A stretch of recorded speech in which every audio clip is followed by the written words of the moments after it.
From Genocide to Fatherhood, Analyzing the Cultural Shift of Masculine Ideals in Video Games. I'm Ryan Ferguson, and this is my Humanities research project. Today I wanted to ask the question, what does the shift in masculine ideals in video games reflect in today's society? In answering this question, I will be first taking a look at video games and how they have traditionally portrayed masculine values. Then, I will take a look at the rise of contemporary masculine values and its portrayals in popular media. Then, I will take a look at God of War's portrayal of contemporary masculinity, and then I will round things off with my conclusion. The reason why I wanted to take a look at video games is because video games have a far more profound effect on consumers through a process known as the bleeding effect. The bleeding effect is essentially a way that video games influence your brain chemistry, and the way it does this is by introducing a reward system. Say that you are undertaking a side quest and helping a woman recover her purse.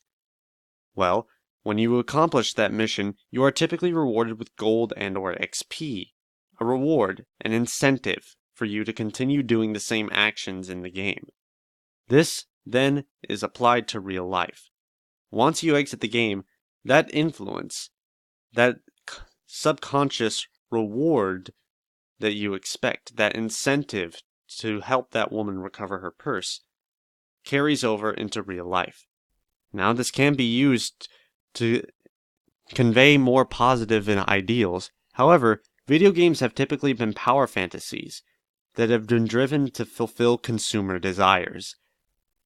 Be it they power fantasies like Halo, where you get to be an invincible super soldier and mow down hordes of aliens like they were tissue paper. Or to even more mundane games, like Mario defeating Bowser and claiming the love and adoration of Princess Peach.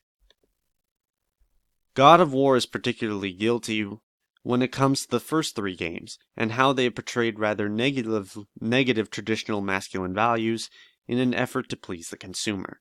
In particular, the views of violence and women are rather negative in the first three God of War games. As you can see, God of War 3 is particularly guilty of violence, with Kratos holding the severed head of Apollo here. Now, this is an action that is hardly justified, even if Apollo was deserving of murder. However, you are constantly killing in God of War. That violence is suddenly just made mundane because it is a simple act like crossing the road. And in particular, when you come across gods and monsters, you are given cutscenes where Kratos brutally murders them, portraying it almost like a glorified act in a Colosseum. And then there are the women. Women are typically objects to be fawned over in God of War, with there even being mini-games where you can have sex with prostitutes for a quick means of gaining experience points. And when they are not that, they are either allies that are simply used by Kratos to fulfill his needs, or they are scheming and dangerous witches that need to be overcome. So now that we have taken a look at video games and how they have traditionally portrayed masculinity, let's take a look at the rise of contemporary masculinity and its portrayal in popular media. The rise of contemporary masculinity is founded in a society that was very critical of a male-dominated society. In particular, a post-feminist environment, where women were now encroaching on male-dominated roles. Women are now encouraged to enter job markets that are dominated by men. They are now encouraged to take the role of breadwinner for themselves, and they are encouraged to not be defined by the men that they marry. This loss of power and identity, their identity as breadwinners, leaders, and protectors of their women and children that form their families, has led to an identity crisis in masculine men. Thus, contemporary masculinity has had to reform itself into a kinder, more caring, and compassionate version that bolsters the people that they live with, as well as creating a more mentally healthy environment that is more morally acceptable in today's society. In particular, it examines the accepting of the faults of oneself and creating strong emotional connections in order to maintain the mental health of oneself and others, as well as respecting the power and autonomy of others. In respecting the autonomy and power of others, his portrayal in popular media has been rather positive, with a role model like Ron Swanson being an excellent example. Ron Swanson is a rather traditional male figure. However, he serves as a mentor and guide for Leslie. Despite the fact that Ron and Leslie have differing political values, he acknowledges her exceptional drive and ability and her selfless desire to help others. And he even admits that he would rather work with someone of conviction than someone who would agree to his every wish, when he says, "I'd rather work with someone of conviction than a cowardly yes man." However, when he gives her advice, he insists that it is always her decision. He is not oppressing his views on her. He is insisting that it is simple advice that she has the choice to listen to. Through his acknowledgement of Leslie Knope's exceptional ability, as well as insisting that her life is her own, Ron Swanson is a contemporary man. Then there is the acceptance of one's faults, essentially using self-compassion to be kind to yourself and maintain your mental health. And the one way that this is portrayed is through Zuko. Zuko is a prominent character in Avatar, and blames himself for letting his pride and honor come before protecting his family and doing what was right. He knew that the Fire Nation was oppressing people, but chose to put it in the back of his mind. He knew that his uncle was more important to him than his pride and his honor. However, he still didn't do it. He acknowledges this mistake, and he vows to correct it, and he does it by joining Team Avatar. This selfless sacrifice is then rewarded with a life that he can be proud of, serving as the Fire Lord and helping everyone in the world recover from the 100-Year War. Because of this acceptance of his own faults, Zuko is a contemporary man. Then there is the establishment of emotional bonds, relying on others instead of pushing them away. And one particularly villainous example of this is Vlad Dracula Tepesh. Dracula is the lord of the vampires, who became a recluse after losing his faith in humanity hundreds of years ago. He isolates himself in his castle, putting stakes with skulls on them to ward off travelers, and keeping isolated in his library full of centuries worth of knowledge of science and medicine. Lisa hears about this ancient library, and comes to him, treating him as a man of respect than a monster.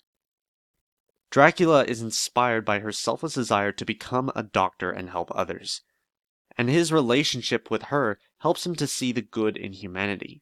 He even marries her, and then goes on self-imposed trip around the world in order to help humans in need. It is rather upsetting then that when the humans murder Lisa, his only emotional attachment aside from his son, Dracula immediately becomes the monster that humanity sees him. Because of his emotional bond and using it to better himself, Dracula is a contemporary man. Now I will take a look at God of War's portrayal of contemporary masculinity. First, a brief character analysis and synopsis. Kratos brutally murdered the ancient gods for wronging him in Greece. However, this act essentially caused the Greek apocalypse, destroying his home. Kratos, unable to cope with what had happened, exiled himself from Greece and entered the Norse world. Kratos is incredibly self-deprecating. He hates himself for letting his rage and refusal to accept what the gods had done to him destroy his home and his family. However, he eventually finds solace in starting a new family with a mortal named Faye and has a son named Atreus. However, Kratos is incredibly fearful of influencing Atreus, so he distances himself to ensure that Atreus will grow up to have a better life than he did. However, this all comes to a head when Kratos' wife Faye dies. First, let's take a look at how God of War portrays relationships, and in particular respecting the power and autonomy of others. And the way the God of War frequently portrays its values is by deconstructing tradition and by then portraying the contemporary values. In here, Odin represents the traditional masculinity. Odin marries Freya so that he can bring peace between the Aesir and Vanir. However, he also wants her so that he can own and use her to gain power over Vanir magic. However, Freya is not a traditional woman. She was the queen of the Vanir, and she led her people quite well. And her independence and desire to serve her people would not be subjugated by Odin's desire for control. So, this leads to an all-out war in the Nine Realms, resulting in the Vanir being nearly obliterated, Freya's independence finally being subjugated, and Odin being framed a paranoid maniac by all the mortals of the Nine Realms. Then there is the contemporary. Kratos, on the other hand, respects his wife and honors her. When Atreus insults her, he says that she is better than a god. And Kratos' relationship with her helps set him on the path to becoming a better man, because she is able to see the good in him that he is not even willing to consider. Kratos shows how respecting the autonomy of others, even in a relationship, is more beneficial than trying to control a relationship. Then there is the acceptance of one's faults. Kratos is an incredibly self-deprecating character. His refusal to show his faults to others leads to him portraying himself as a monster, and it leads him to behave coldly and aggressively to others. However, this refusal to accept his nature and show it to others is what leads to Atreus' own godlike identity conflicting with himself and causing a mortal illness. This motivates Kratos to start trying to move past it. He shares his past with his allies, and, contrary to what he was expecting, his allies sympathize with him. And then, this finally culminates in the end of the game, where he gets to release his guilt and shame, visually portrayed by the bandages representing his desire to hide his mistakes, uncovering, revealing the scars representing his mistakes, and him being bathed in the golden light of Jotunheim, representing his acceptance of everything that has happened. His forgiveness of himself leads him to be a more fulfilled and happier man. Finally, there is the establishment of emotional bonds. Kratos tries to distance himself from his son. Atreus, however, does not see the reason why he does this.